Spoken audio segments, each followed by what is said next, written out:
The villain of the upcoming X-Men reboot from Marvel Studios has allegedly been chosen. They've decided this, according to reports, some time ago. But now, in this video, we're going to talk about why this villain apparently makes sense, why he's the first, and also how they're aiming to sort of build off of this first film to the future.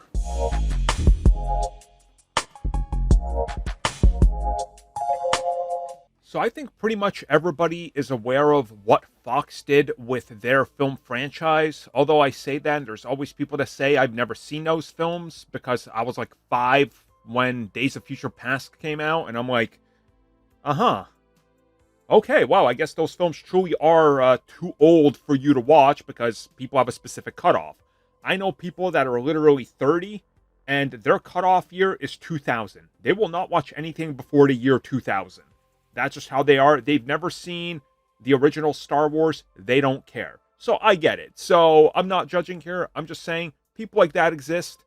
It's how it goes. You know, when I was growing up and I was in my early teen years and 2001, 2002 or whatever, I didn't want to watch films from the 50s or the 60s, barely the 70s, you know? Like, there were specific ones I would watch, but that was it. I didn't expand my palette till I really got into film and did the whole film school thing. And I'm explaining all this because I think it's important when we get to what's going on with the X-Men franchise going forward and the specific villain that they've chosen. Okay, now that that's out of the way, so the X-Men franchise has largely relied on Magneto. No matter what happens in the X-Men films, Magneto ends up inevitably showing up as the bad guy. And they did this for 20 years. It's been how they do it. And again, I don't blame them. He's the most recognizable villain. And for people that didn't care about X-Men comics, which was Fox, they see Magneto, money signs. That's why they did Doctor Doom twice, or a third time technically, even with the Josh Trank reboot. I get it. But there was setup for other villains that they never ended up using, such as 3 different films that set up the use of Mr. Sinister. And his time to shine literally never came. Now, of course, we just recently saw that Marvel Studios wanted to push Mr. Sinister, and they did in X-Men 97. Now, people like me were hoping that we get more of him. They kind of brush past him really quick and move on, and then they do the whole Bastion thing, which is fine. I'm not arguing against that. X-Men 97 was, in my opinion, a masterpiece. But I get why some people are pissed, especially fans of Mr. Sinister, which I am.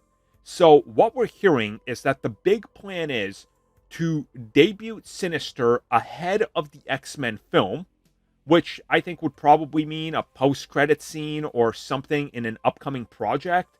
Maybe even set him up at the end of Secret Wars, because apparently the film after that we're getting is going to be the X-Men reboot. Like, that's the next one after Secret Wars. So if you establish him there, okay, it's a, carry over the interest and the hype. But the idea, I guess, is to keep him as the villain, the standalone villain of the piece, where it's just Mr. Sinister versus the X-Men, laying down this foundation of who they are, what the X-Men are doing, what their place is in the bigger MCU, and what his place is with what he's trying to do. And of course, if you kick it off with Mr. Sinister, you can plant the seed of the whole cloning Jean Grey thing.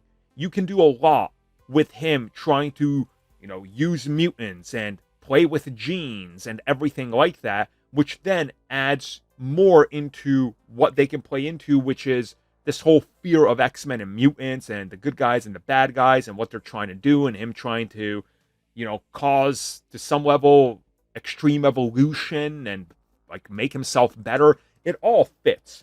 And what's been said is that he's sort of going to be like the main villain of the first one with backup, aka the guy that's pulling the strings and put him out there to start this, which would then be revealed to be Magneto, to further build into the future of the Mutant Saga, which is starting after Avengers Secret Wars, which of course is ending the Multiverse Saga.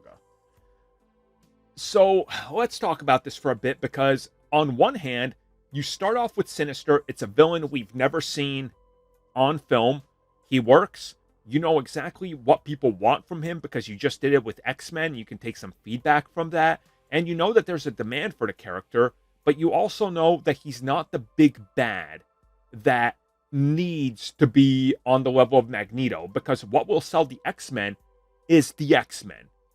Fox made a mistake of thinking you just need the same thing over and over, which is why they had a over-reliance on using Magneto over and over.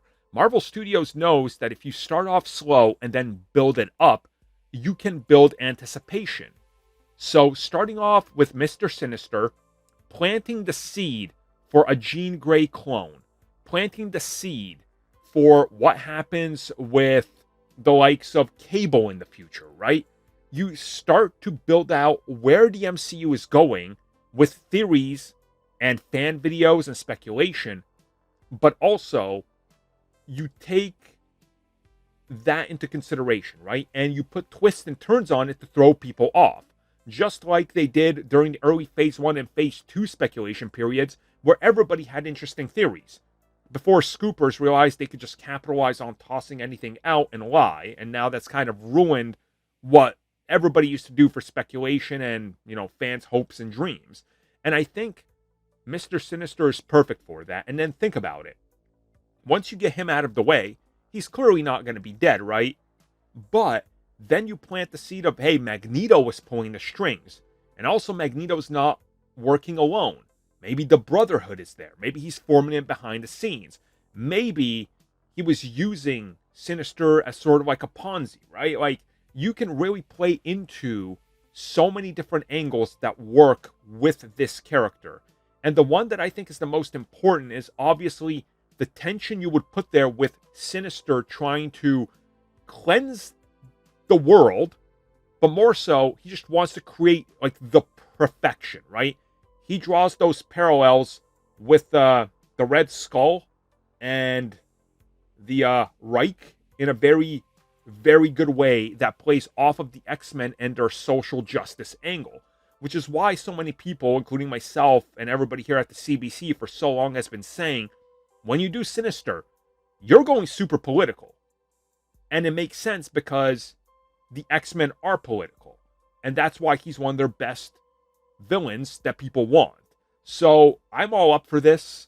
And if their plan is truly to build him up as the first one and then lead into the rest of the Mutant Saga by laying down a foundation, it just works. Because he could set up so many things to pay off down the road. Thank you for checking out that video, and thank you for your continued support. Feel free to like, share, subscribe, do whatever you will, and if you're so inclined and would like some additional content from us, which includes unfiltered content and bonus discussions, we do offer exclusively in our member section. We hope to see you there. So thank you for watching, and have a good one.